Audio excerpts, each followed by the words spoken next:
Welcome to my latest mock draft picks 1 through 31 with some projected trades. Now, Carolina at 1's either going to take CJ Stroud or Bryce Young. This is a two-dog race. No disrespect to Anthony Richardson or Will Levis, but this is either Stroud or Young. And I've been mocking CJ Stroud to Carolina. Just a hunch. Frank Reich likes CJ Stroud. He's going to be the pick.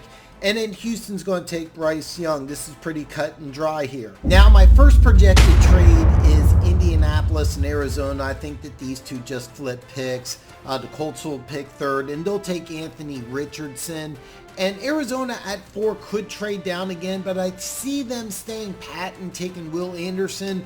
Considering Will Anderson would have been the number 1 pick by the Jaguars last year, this is a real nice pick at 4. Every single mock draft I have Jalen Carter going to Seattle at 5. I can't see a defensive-minded coach like Pete Carroll passing up this type of talent. So Jalen Carter, Seattle at 5. Detroit at 6 will try and trade down, but I think they get stuck, and I think they take Devin Witherspoon. Now, Devin Witherspoon can play inside and outside. I think he's your starter as a nickel right away, and I think becomes a full-time starter around Halloween. Now, assistant general manager John Dorsey, when he was GM at Cleveland, he took Denzel Ward 4th overall. It's kind of similar prospects. Ward's a better athlete, Witherspoon's a bit better hitter, and he'll have the same type of impact Ward did. Remember, Ward just signed a $100 million deal last year, so he's a pretty damn good player. Next, the Raiders at 7, who I could see possibly trading down. And they also could take Tyree Wilson. They only had 27 sacks last year. 12.5 came from Max Crosby. So Tyree Wilson could be the pick, but this is a deep edge rusher draft, so I think the Raiders get help later on. You're in the division with future Hall of Fame quarterback Russell Wilson, budding superstar Justin Herbert, and that Patrick guy in KC. So I think you take Christian Gonzalez here. I think the day he signed, he becomes the best defensive back the Raiders have. Atlanta at 8 is an interesting situation because you have back-to-back double-digit losing seasons, so you're in win-now mode. Now, you have a new defensive coordinator, Ryan Nielsen, comes in from the Saints, and I think you're going to run more of a 4-3 type of defense, and Tyree Wilson's a perfect fit for this type of defense, but he reminds me a lot of Marcus Davenport, very similar size-speed combination, very similar of a prospect. Wilson's a better prospect than Davenport, who was the 13th overall pick.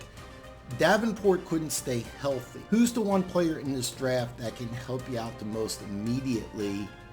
That's who I'm going with. I'm throwing a curveball here. But John Robinson, running back out of Texas. Now, Arthur Smith's greatest success is when he had Derrick Henry as an MVP candidate in Tennessee. So you get Desmond Ritter's best friend and the player who can help you out most of the season. When John Robinson signs an NFL contract, he instantly becomes one of the top 10 running backs and a potential top 10 fantasy pick for you fantasy guys out there. Chicago at 9 is simple. Just take the best offensive lineman available. For me, that's Peter Skornonski. This is your day 1 starter at left tackle. Now, if you don't think he's the best offensive lineman in the draft, you don't take him. If you think he's a guard, then you don't take him. But to me, this is plug and play. Take the Northwestern kid at 9, day 1 starter at left tackle. Yes, another projected trade. The Texans and Eagles flip picks. The Eagles trade down to 12, and the Texans at 10 take Tyree Wilson. This trade works for the Texans because you have plenty of draft capital to move up. If Wilson doesn't pan out, you still have a lot of draft picks that you can improve your team with. The Texans love drafting kids from the state of Texas, and Tyree Wilson fits this defensive scheme like a glove. The main reason this defense didn't work last year is that Lovie Smith had a bunch of average players. He was hoping the rotation would work. You need a stud, and the Texans get one here at 10.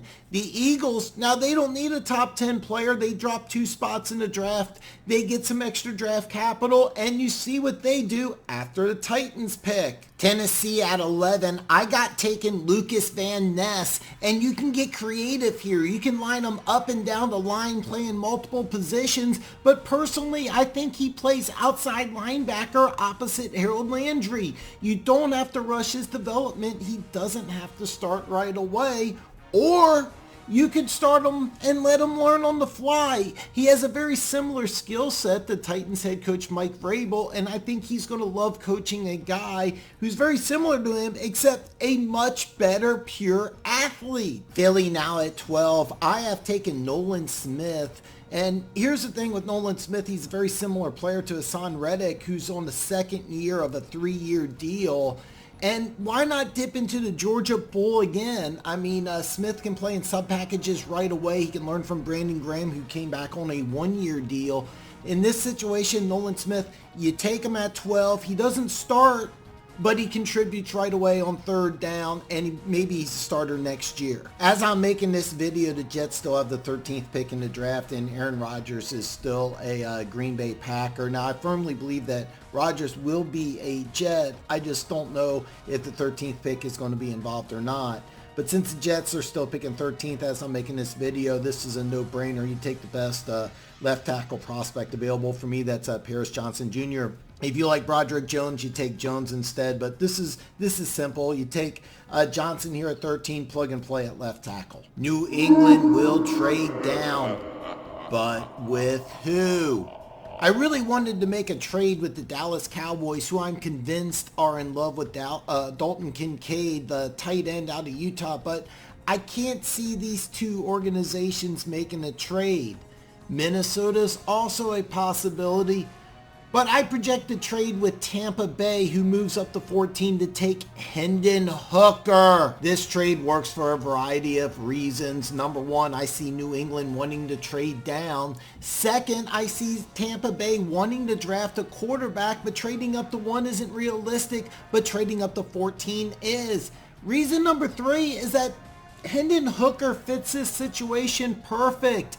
You have your starter Baker Mayfield on a 1-year deal. Baker is the perfect mentor for Hendon Hooker to learn from as he prepares to take over as starter in 2024. Green Bay could go in a variety of different directions, and I could see the Packers drafting at several different positions, but I'm going to go with Dalton Kincaid, and you're going to call him a tight end, but I sincerely doubt he will line up at the line of scrimmage very often. Kincaid will lead the team in several different receiving categories year 1. Fantasy tip, Kincaid will be in the top 10 for tight ends in several different receiving categories, so draft him early. Washington is next, and they really need to hit on this draft. You have a possible new owner, and the Commanders are the only NFC East team not to make the playoffs last year. You could go offensive line, and I have mocked offensive line here in the past. It makes sense, but since Ron Rivera is not only the head coach, but he's also the general manager, I think he likes Joey Porter Jr.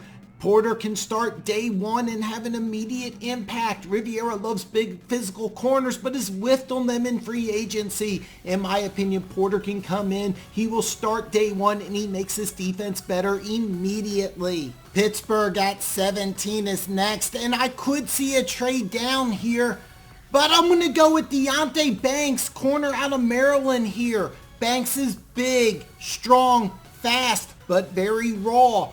I really like this pick because you have a great mentor in Patrick Peterson, who has a similar skill set. Banks may not start right away, but he will contribute and could be an absolute stud. We have another trade.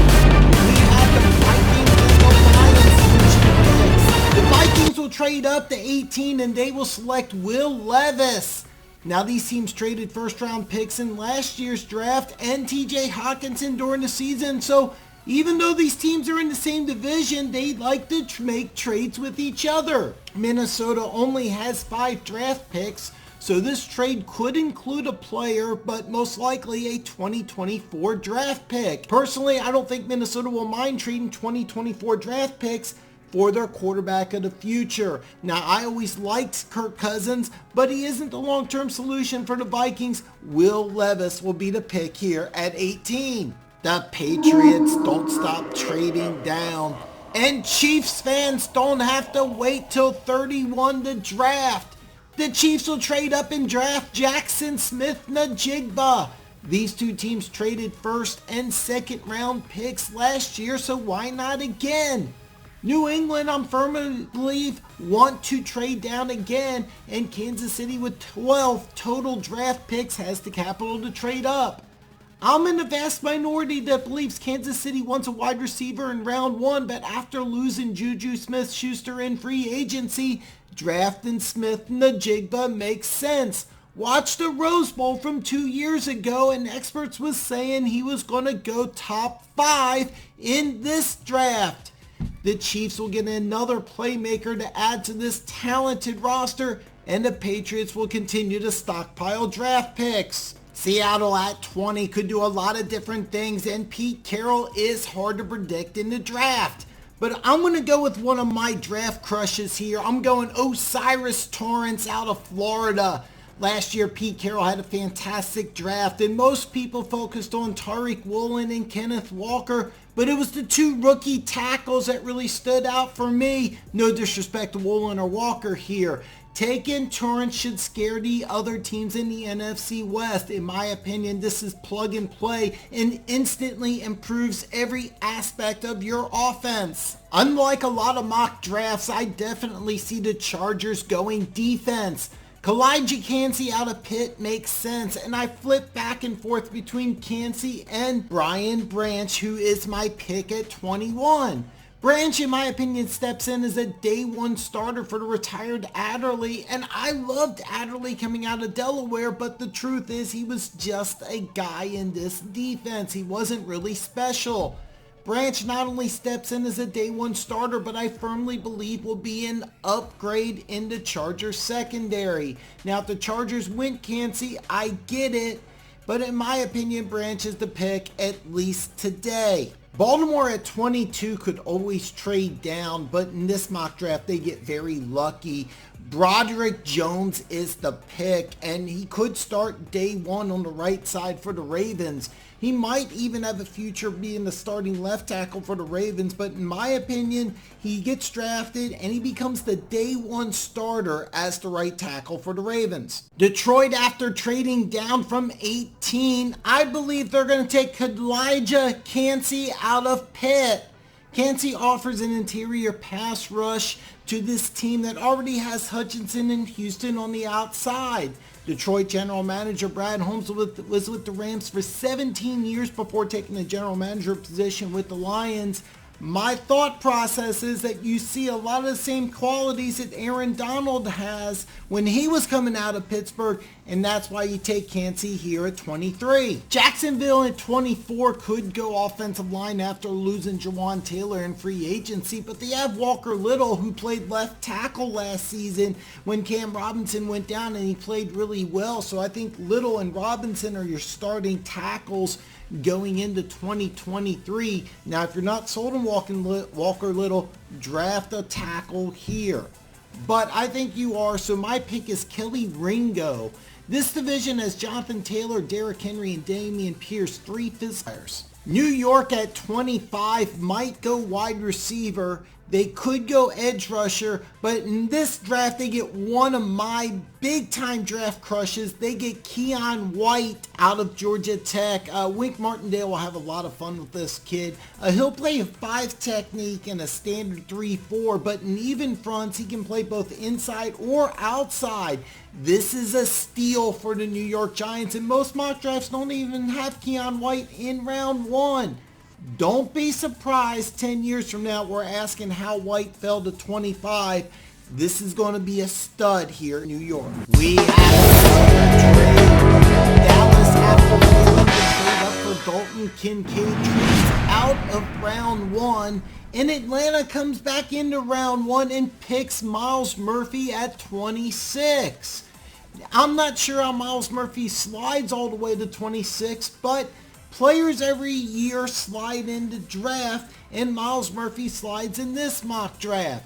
Dallas, I can see targeting Steve Avila out of TCU. He will be available in round 2, so Dallas trades back, get some extra draft capital, and Atlanta, who is in win now mode, target Miles Murphy, who will help the Falcons pass rush immediately. Buffalo picks next, and I'm throwing Bills Mafia a curveball here. Buffalo at 27 takes Jordan Addison, wide receiver out of USC. Now, I like this pick for a couple different reasons. Number one, value. Addison should be long gone, but he's available all the way at the end of the first round. Go ahead and pick him up.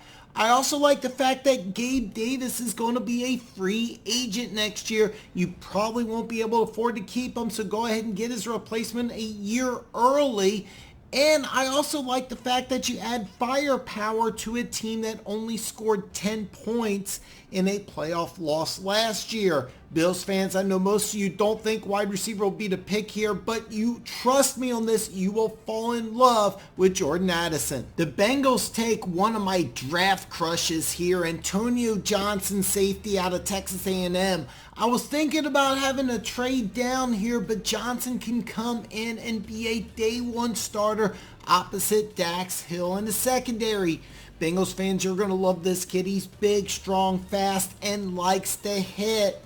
Johnson reminds me a little bit of Derwin James, and I think he could have that type of impact. You get a stud here late in the first round. Not only do you get a day one starter, you get an impact player in the secondary. Saints at 29, I got taken Quentin Johnston, wide receiver out of TCU. With Michael Thomas coming back and Chris Olave's excellent rookie year, why another wide receiver? Well, I don't think you can really count on Michael Thomas. He's barely played the last 2 years. And with Olave's success last year as a rookie, why not go with another rookie? Johnston is my favorite wide receiver in this draft, and he is kind of like Michael Thomas. He's big, strong, but he does have good speed and can run after the catch. Derek Carr will love this kid, and so will Saints fans. Philly at 30, I really wanted to mock another trade, but I don't see a trade partner working out for Philly, so I think they're stuck at 30, and they could go in several different directions here, but I got a hunch that Drew Sanders out of Arkansas will be the pick. He can play linebacker. He can play defensive end. I think Philly will use him a lot like Dallas uses Micah Parsons. Sanders actually has a lot of the same characteristics as Parsons, and Philly might be able to use him at the same way. Now, if Philly can trade down, they will. But here, I got taking a defensive weapon in Drew Sanders at 30. New England, after trading down twice, will finally pick. Before I reveal the pick, please comment below on what your team will do in the draft. Also, let me know what I got wrong here in my latest draft. Drop a comment below. If you haven't already, hit that subscribe button. And don't forget, I go live every Friday night, 7 p.m. Central Standard Time. Plus, I will be live April 27th for the entire first round. All 31 picks I'll provide commentary on. New England now at 31 will take Cody Mock out of North Dakota State University. At the Senior Bowl, he played tackle, guard, and center. Belichick likes players who can play multiple positions, but he isn't just versatile, he is mean and a surprisingly good athlete. In my opinion, he ends up starting day one as the Patriots' right tackle. If you want to see what happens in the later rounds, check out these videos.